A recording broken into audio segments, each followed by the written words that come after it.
Bonjour, je suis Emmanuel Marseille de la numérologie évolutive et aujourd'hui nous allons parler des années universelles et des années personnelles. Donc cette vidéo fait suite à ma précédente vidéo sur l'origine du calendrier.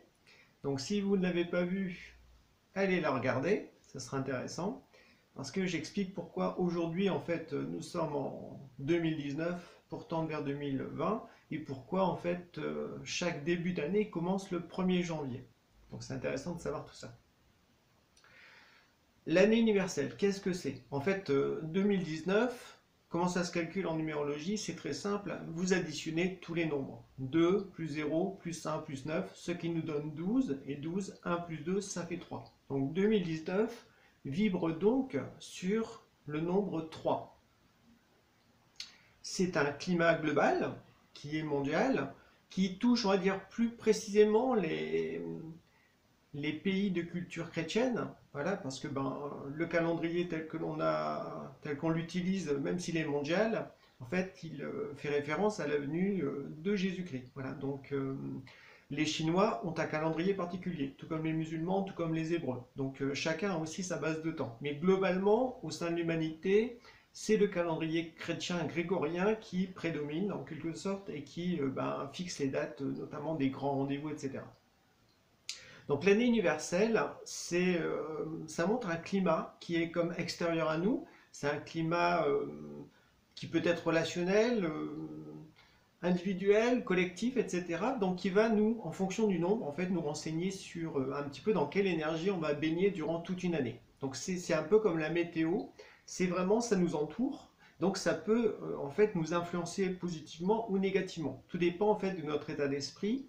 Tout dépend si on a conscience de soi ou si on est un peu genre zombie, quoi. C'est-à-dire qu'on ne sait pas trop qui on est, on ne connaît pas notre destinée, on ne sait pas ce qui est important dans notre existence. Donc à ce moment-là, le climat extérieur ambiant peut nous influencer beaucoup plus. Alors que quelqu'un qui sait à peu près qui il est, enfin, qui arrive à se définir dans des qualités, dans un savoir-faire, enfin, dans certaines valeurs qu'il a en lui, etc., qui sont vraiment intérieurs, eh bien, il sera beaucoup moins influençable par les ambiances extérieures. Donc l'année universelle, c'est ça, c'est comme une sorte de climat global, énergétique, psychique, en quelque sorte subtil. Positivement, ça peut nous aider à aller dans certaines directions. Négativement, eh bien, il y a certains excès qui sont reliés justement au nombre, tout comme des manques aussi. Donc tout dépend bien sûr de notre thème numérologique.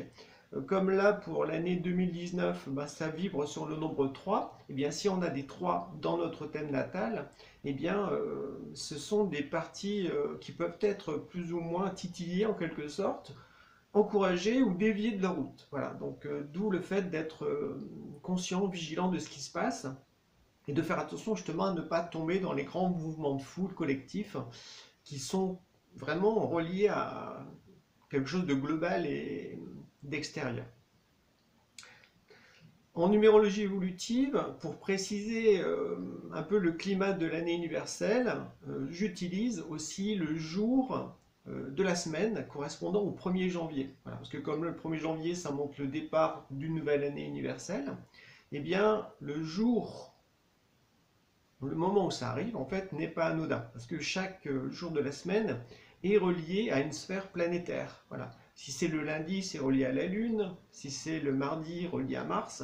Si c'est mercredi, c'est relié à Mercure. Jeudi, c'est Jupiter. Vendredi, c'est Vénus. Samedi, c'est Saturne. Et dimanche, c'est le Sunday, comme diraient les Anglais. Donc c'est le jour du soleil. Donc selon le moment où tombe le 1er janvier, eh bien ça colore aussi l'année universelle. Donc c'est intéressant d'avoir ces deux données, ça donne comme des précisions.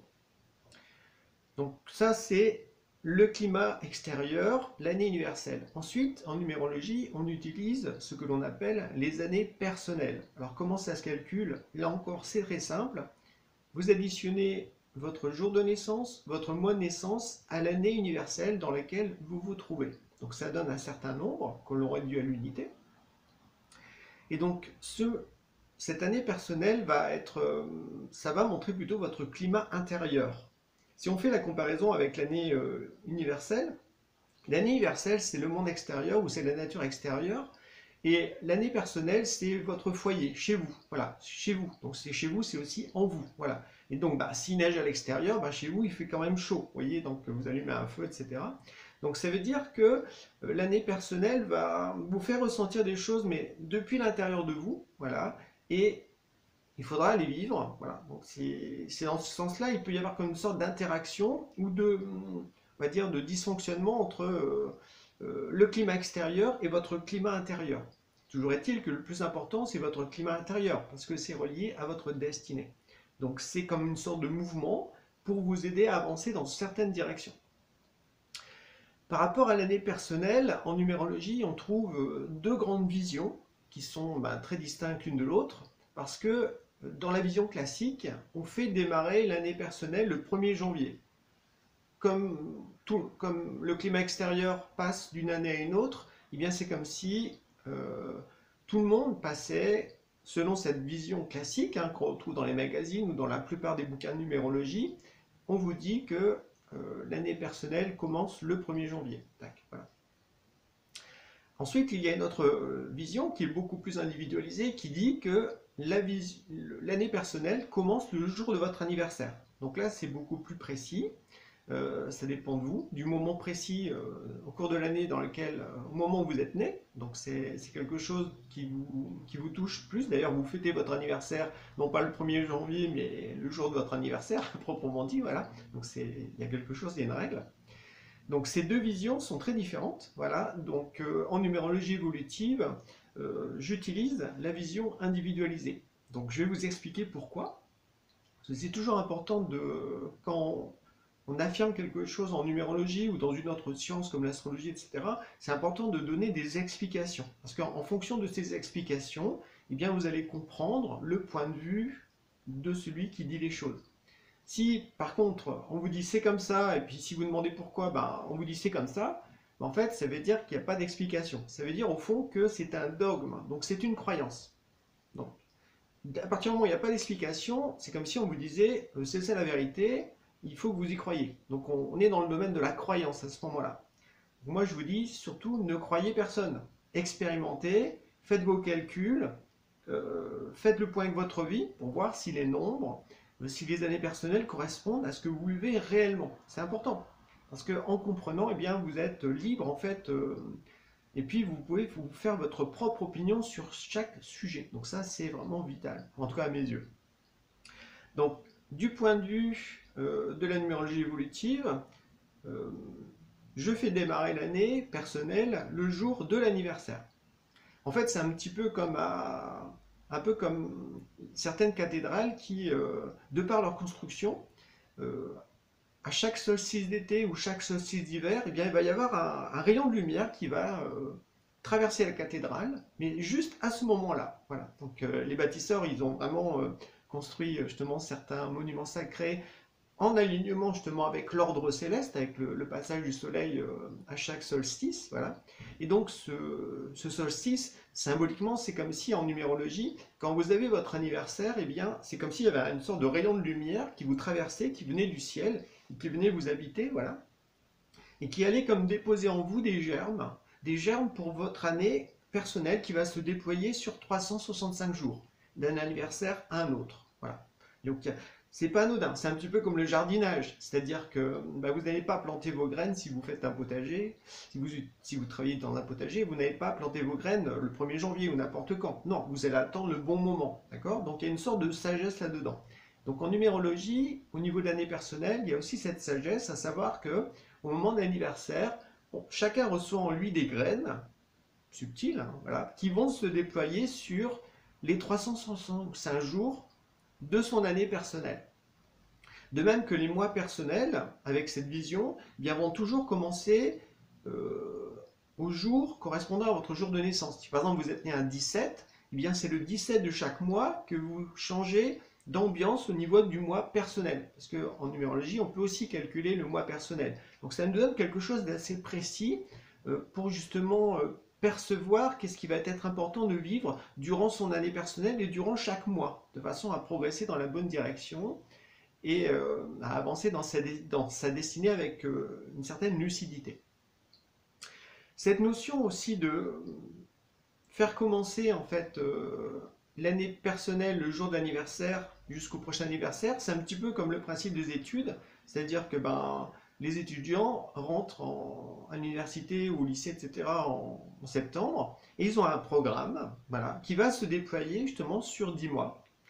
Et donc c'est pas parce qu'on passe d'une année à une autre qu'on change de programme. Donc c'est un petit peu de la même façon qu'il faut voir les choses. Tout comme en astrologie, la révolution solaire eh bien, se calcule en fonction de l'emplacement du soleil natal. Donc c'est-à-dire que souvent ça tombe le jour de l'anniversaire. Dernier petit point par rapport à ça pour vous expliquer pourquoi en fait je choisis de faire démarrer l'année universelle le jour de l'anniversaire. Eh bien, si vous pensez aux enfants, imaginons un enfant qui soit né le 12 janvier, donc 12 plus 1 pour le premier mois de janvier, d'accord, ok, et un enfant qui soit né le 1er décembre, donc au fond, d'un côté on a 12 et 1, et puis de l'autre côté on a 1er janvier, 1er décembre, et décembre c'est 12, donc 1 et 12, voilà. Si on prenait la vision classique, eh bien on dirait que ces deux enfants, ils ont la même année personnelle qui commence le 1er janvier. Or, entre ces deux enfants, il y a presque 11 mois d'écart.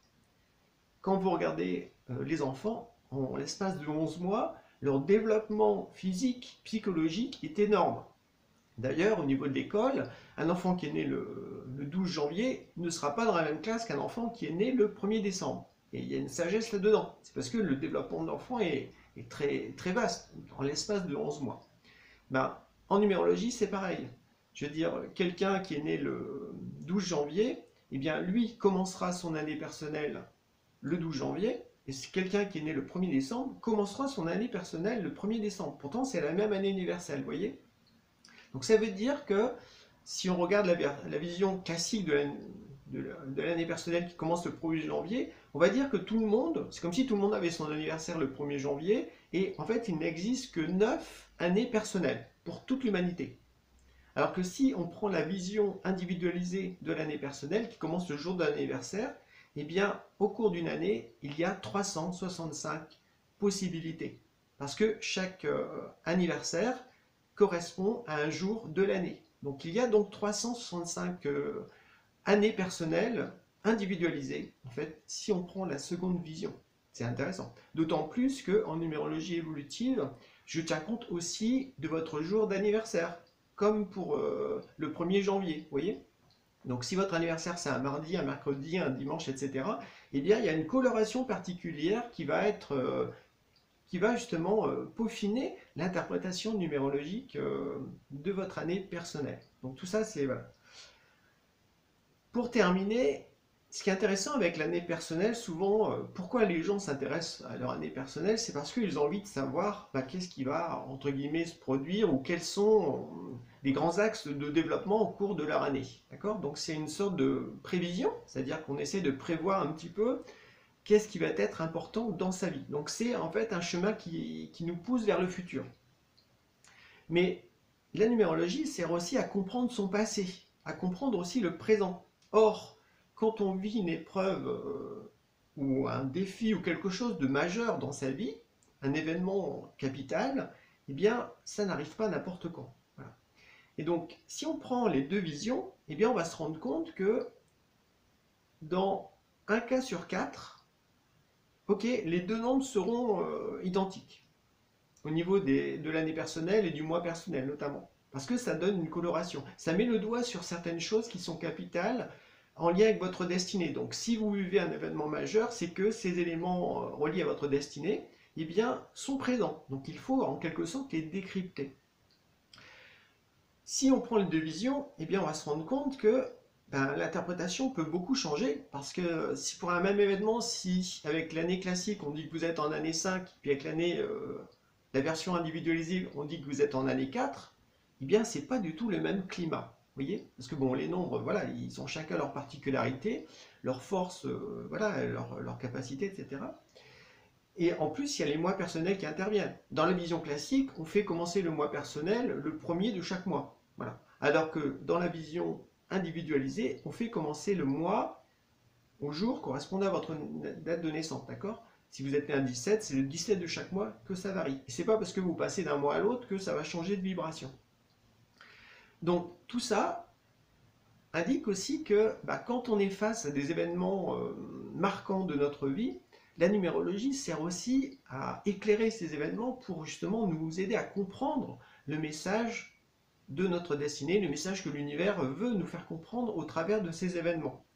Donc si notre base numérologique est différente, eh bien l'interprétation sera aussi différente. Donc ça pose question. Vous voyez, c'est pour ça que même si les gens, même si vous pratiquez la numérologie depuis longtemps et que vous décidez quand même de rester, l'année commence le 1er janvier, puis le 1er de chaque mois ça change, ok. De toute façon, chacun a sa vision des choses. Moi, je vous explique juste pourquoi je privilégie en fait la version individualisée. Par contre, ce que je vous dis, c'est que si vous croisez, si vous êtes face à une grosse épreuve, quelque chose qui est chahutant en vous, voilà, qui peut entraîner des grosses remises en question, eh bien, pensez à regarder aussi la version individualisée au niveau de l'interprétation, parce que, en fait, comme c'est beaucoup plus spirituel et beaucoup plus relié à votre destinée, eh bien, ça vous aidera davantage à comprendre en fait pourquoi vous vivez ce que vous vivez sur le moment. Voilà. Ou pourquoi dans le passé vous avez vécu certaines choses. En fait, la numérologie, c'est une sorte de gros projecteur, plein de sagesse, voilà, donc ça nous aide à mettre la lumière. Et quand on met la lumière, c'est-à-dire qu'on cherche à comprendre. Voilà. Et quand on comprend, eh bien, on perçoit aussi mieux notre responsabilité par rapport à ce qui s'est passé. Et donc, si on ressent qu'on est responsable, c'est-à-dire qu'au fond, on a appelé cet événement, on l'a généré, ça peut être par des paroles, ça peut être par des actes, par des pensées, par des émotions, ça peut être aussi quelque chose qui est relié à notre karma d'une vie passée, et bien à partir du moment où on comprend qu'on en est l'auteur, eh bien on comprend aussi qu'on peut être le créateur d'une solution nouvelle, c'est-à-dire qu'on n'est pas prisonnier, on n'est pas victime, on peut choisir de changer sa vie. Et ça, c'est vraiment intéressant. Et la numérologie, en tout cas, moi, ma vision de la numérologie, c'est ça, c'est que c'est une formidable sagesse. Quand elle est bien utilisée, elle nous aide à connaître la vérité, et de cette vérité, eh bien, ça entraîne le fait de pouvoir se libérer du passé, le fait de pouvoir justement pardonner, de pouvoir se détacher et de continuer à évoluer dans de meilleures conditions. Voilà. Donc voilà ce que j'avais à vous partager sur cette notion d'année personnelle et d'année universelle. Je vous laisse réfléchir à tout ça, voilà. Et puis n'hésitez pas, voilà, si vous avez des commentaires et puis ou des remarques à faire, n'hésitez pas à vous exprimer. Je vous souhaite une bonne journée et à bientôt. Au revoir.